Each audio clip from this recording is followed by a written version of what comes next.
Google Wallet versus Google Pay. What is the difference? Now, if you've searched for Google Pay in the last few years, you might have noticed something confusing.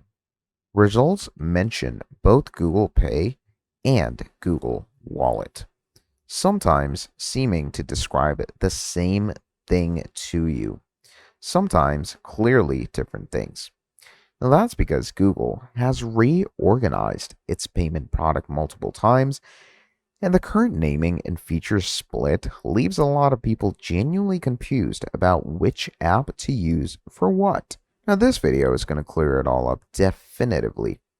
To understand the current situation, you are going to need a brief history lesson because the confusion has its reason. Now, Google has had multiple payment products over the years.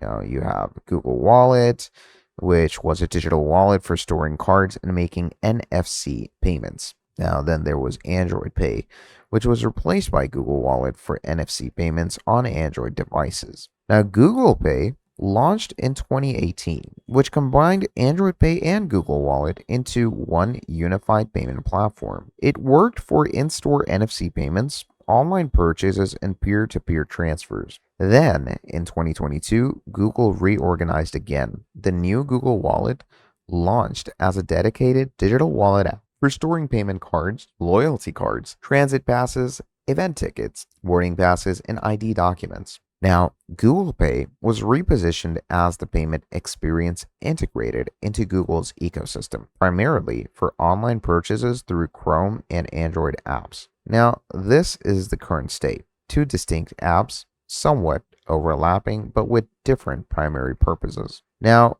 let's talk about Google Wallet. Now, Google Wallet is a digital holder for things you carry in your physical wallet. Payment cards, like adding credit or debit cards, these cards are typically available for contactless NFC payments at physical retail locations.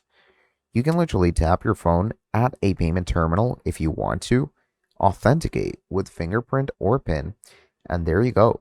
Payment complete. Then moving on, we have loyalty cards. So basically, you can add store loyalty cards by scanning the barcode or entering the account number. Now, the loyalty card is available in a wallet and can be scanned at checkout without carrying the physical card. You also have transit passes.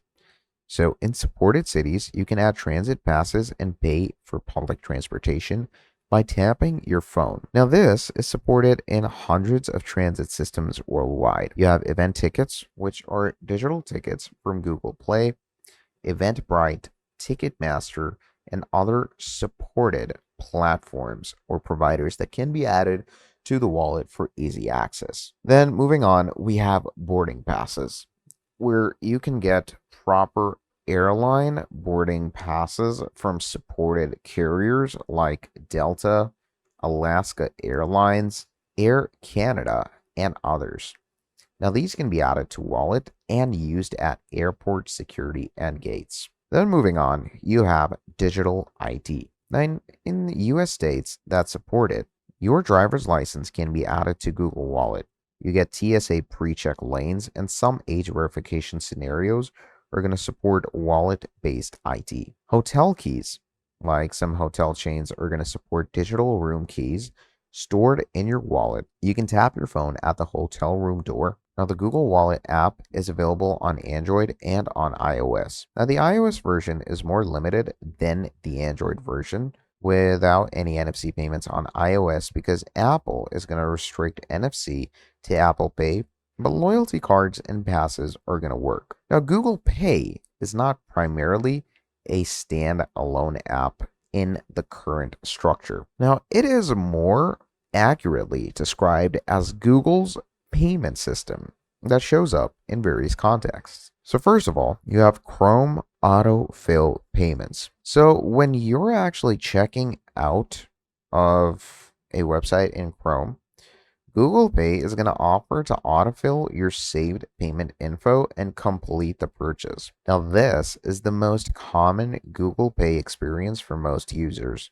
And moving on, you have Android in-app payments, which are apps that offer Google Pay as a payment option at checkout as you're using this system. Now you see Pay with Google Pay buttons in apps, and you can complete the purchase using your saved cards without re-entering card details. And moving on, you have Google Products, which is paying for YouTube Premium, Google One Storage, Google Play apps, and games, all processed through Google Pay.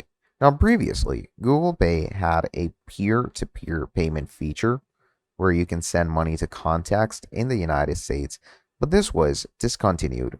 So, for P2P payments, Google directs users to other services. Now, the standalone Google Pay app still exists in some markets and still has some features like transaction history and offer proper tracking. But in the United States, its functionality has been largely absorbed into Google Wallet. Now, for most Android users in 2026, here is the simple guide. Download Google Wallet if you don't have it. It is the primary app that you will interact with for day-to-day use. Add your payment cards, loyalty cards, transit passes, and tickets right here.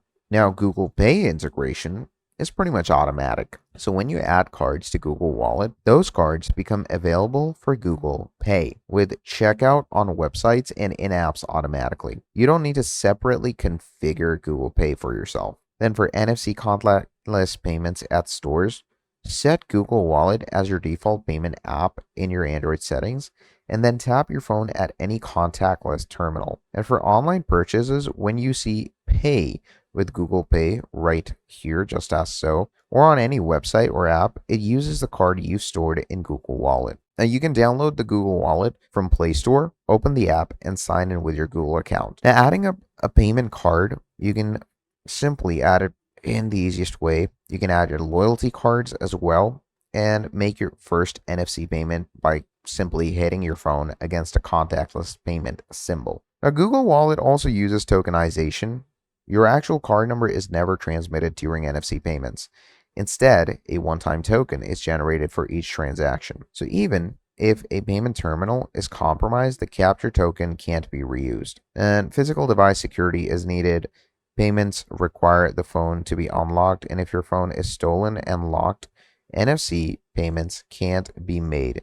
So if screen lock is not enabled, you can remotely lock or wipe the device through Find My Device. So Google Wallet is your primary app, the digital holder for payment cards, loyalty cards, and transit passes. Google Pay is the payment infrastructure that enables those cards to work for online purchases and in-app payments that you don't need to choose between them. So that is pretty much about it. That's the difference between Wallet and Pay. So choose wisely and let me know what you choose. Thank you for watching till the end, and I'll see all of you next time. Have a great day. Goodbye.